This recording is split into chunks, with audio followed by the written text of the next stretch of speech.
Is that like a future mode for you to do more? Well, gosh, I hope so.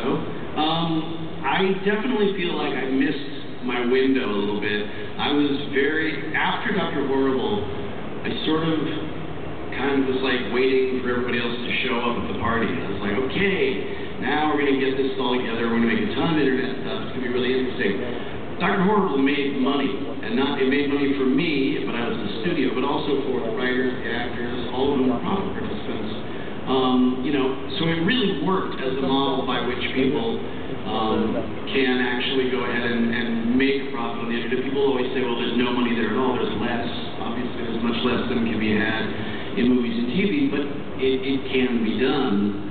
And I was proud of that model because, it benefited many of the artists who worked on it. And me as the studio have benefited more. So that was great. But then I really did think, well, people will see this and want to get in on it. But the studios, their views of how it would work were extraordinarily old-fashioned, and I kind of sat on my hands.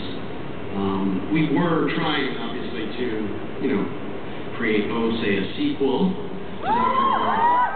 Part of the other problem was that we all had jobs. That was also my fault.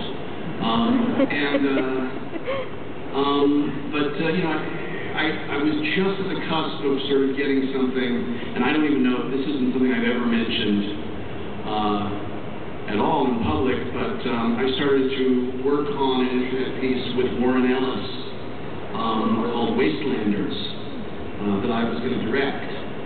And then Warren Ellis saw that I was doing the Avengers and said, okay, I'll just wait then. So, there is a bunch of stuff that I would love to do. I think there is a way to make it work, but you have to be able, and I'm in this position, to lower your expectations and to work in a modular fashion where you don't put everything on the table at once. You just keep building where it builds and scaling back where it doesn't.